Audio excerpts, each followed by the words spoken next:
अखिलेश जी, शकील जी,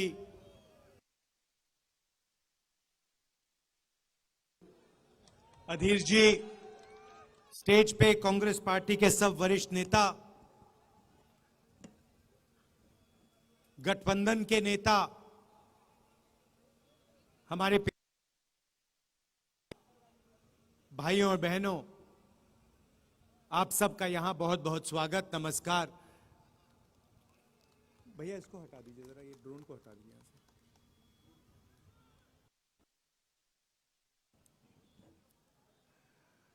पिछले साल कन्याकुमारी से यहां बहुत बहुत स्वागत, नमस्कार। भैया इसको हटा दीजिए जरा, ये ड्रोन को हटा दीजिए यहां से।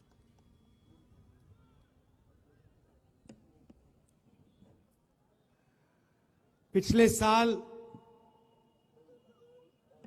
कन्याकुमारी से कश्मीर तक हम भारत जोड़ो यात्रा पे चले। 4000 किलोमीटर समुद्र से हिमालय तक ये यात्रा चली और बहुत सारे लोगों ने रास्ते पर हमें पूछा, इस यात्रा का लक्ष्य क्या है और इस यात्रा को आप पैदल क्यों कर रहे हो। तो हमने समझाया कि देश में आरएसएस की विचारधारा, बीजेपी की विचारधारा ने हिंसा और नफरत फैला रखी है। भाई भाई से लड़ रहा है, एक धर्म का व्यक्ति दूसरे धर्म के व्यक्ति से लड़ रहा है, भाषाओं के बीच में लड़ाई हो रही है, एक जात दूसरी जात से लड़ रही है। और हम चाहते थे जो ये मोहब्बत का देश है, इसमें फिर से, जैसे मैंने कहा, नफरत के बाजार में मोहब्बत की दुकान खुलनी चाहिए।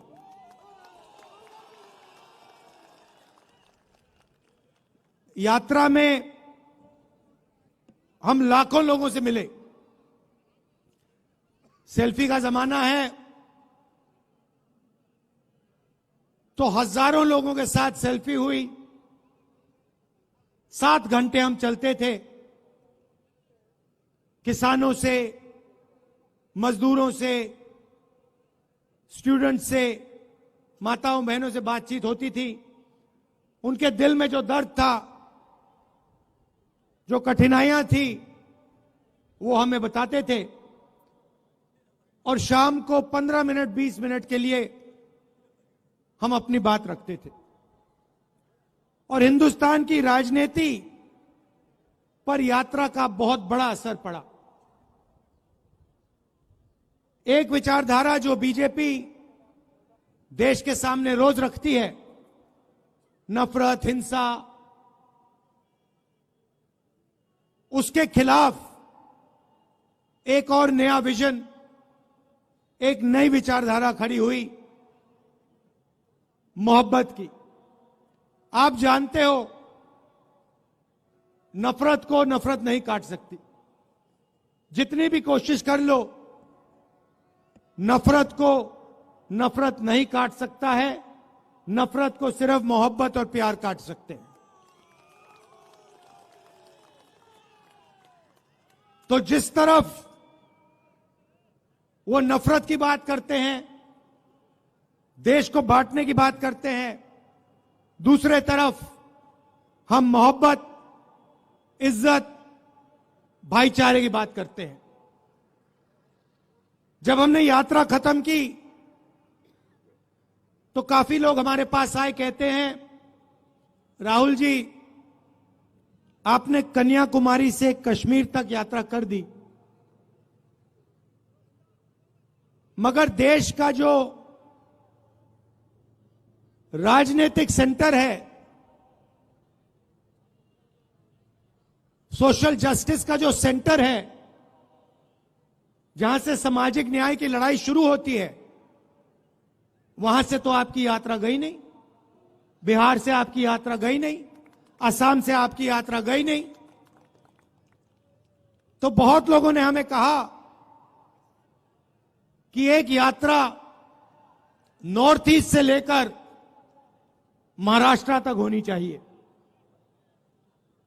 और हमने बात मान ली। इसीलिए आज हम आपके सामने खड़े हैं। बिहार में से अब ये यात्रा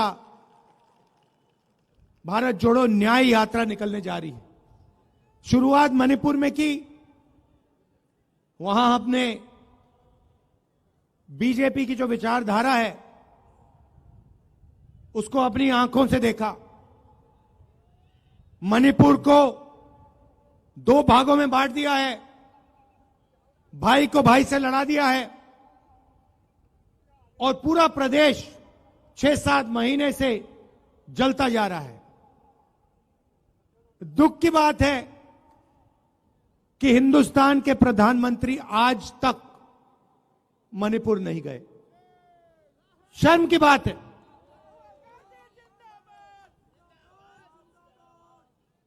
आज तक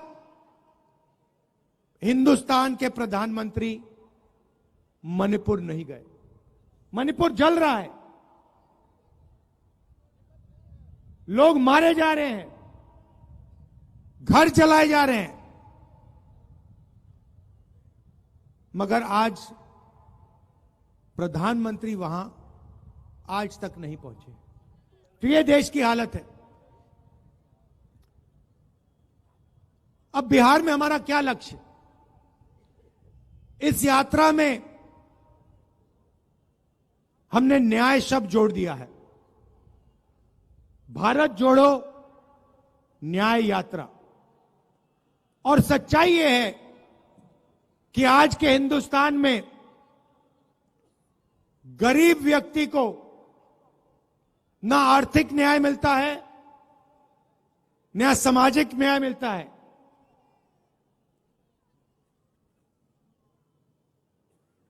तो इसलिए हमने न्याय की बात जोड़ी है। मोदी जी की सरकार में 2-3 अरबपतियों को हिंदुस्तान का पूरा धन पकड़ा दिया जाता है, चाहे वो एयरपोर्ट हो, पोर्ट्स हो, इंफ्रास्ट्रक्चर हो, अस्पताल हो, यूनिवर्सिटी हो, सारा का सारा 2-3 बड़े उद्योगपतियों को पकड़ा जाता है। मगर जो हाथ से काम करता है, मजदूरी करता है, जो किसान खेती करता है, उसकी सरकार मदद नहीं करती है। उसके लिए बैंक के दरवाजे बंद हैं और उसके लिए नोटबंदी और जीएसटी है। अरबपतियों के लिए बैंक के दरवाजे खुले, प्रधानमंत्री का अफसर खुला, का ऑफिस खुला, सरकार के सारे दरवाजे उनके लिए खुले। तो यह बात हम आपके सामने रखना चाहते हैं। बिना सामाजिक न्याय और आर्थिक न्याय के यह देश प्रगति कर ही नहीं सकता है। ये खोखले शब्द हैं। ये जो विकास की बात करते रहते हैं, सामाजिक न्याय के बिना, आर्थिक न्याय के बिना यह काम किया ही नहीं जा सकता है। अंत में मैं आपको एक उदाहरण देना चाहता हूं। पूरा देश जानता है कि देश में सबसे बड़ी आबादी ओबीसी वर्ग की होती है। तकरीबन 50% ओबीसी वर्ग की आबादी है। 15% दलित हैं, 12% आदिवासी हैं, तकरीबन 15% माइनॉरिटी हैं। ये सच्चाई है देश की। यहां जो ओबीसी वर्ग के लोग बैठे हैं, मैं आपको बताना चाहता हूं कि हिंदुस्तान की सरकार को 90 आईएएस अफसर चलाते हैं। देश का पूरा बजट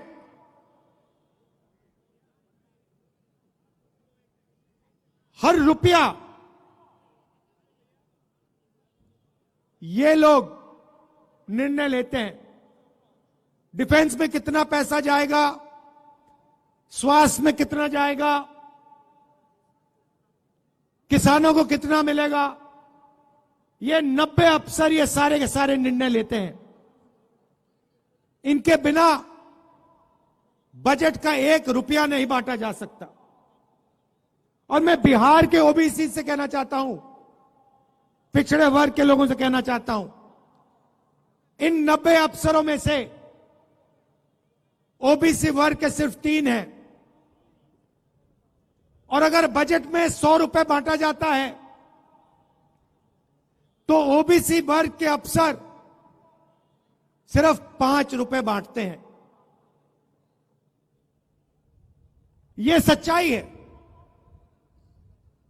और ये ओबीसी वर्ग के साथ हो रही है, दलित वर्ग के साथ हो रही है, आदिवासी वर्ग के साथ हो रही है। इसलिए हमने सामाजिक न्याय का सबसे क्रांतिकारी काम करने का निर्णय ले लिया है। भाइयों और बहनों,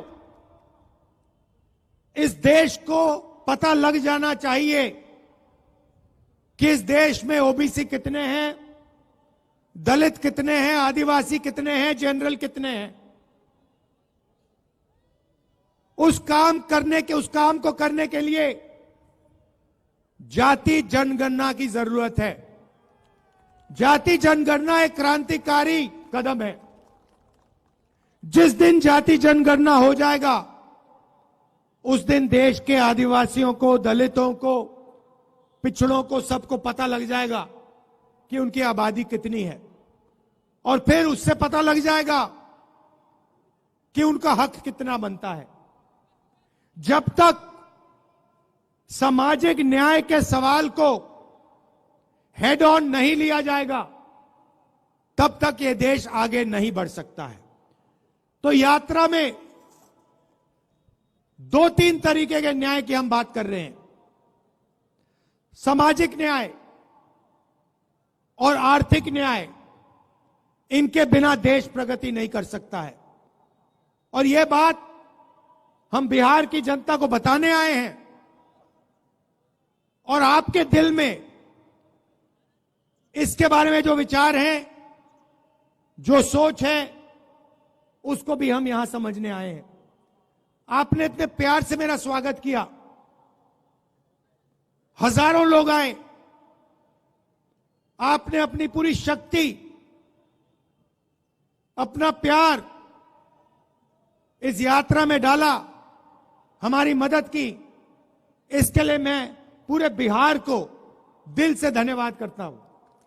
आप एक बात मत भूलिए, जब भी देश में सामाजिक न्याय की बात हुई है, बिहार ने लीड ली है, आपने लीड ली है। और यह आपकी जिम्मेदारी है, क्योंकि देश आपकी ओर देखता है। जब सामाजिक न्याय की बात होती है, पूरा देश बिहार की ओर देखता है। तो यह आपकी जिम्मेदारी है और यह आपको पूरी करनी पड़ेगी। मैं बिहार के हर नागरिक से कह रहा हूं, देश में प्रगति होनी है तो आर्थिक और सामाजिक न्याय की जरूरत है। और सामाजिक न्याय को आपसे बेहतर कोई नहीं समझता है देश में। यह मैं आपको याद दिलाना चाहता हूं। आप सबका दिल से बहुत बहुत धन्यवाद। नमस्कार, जय हिंद।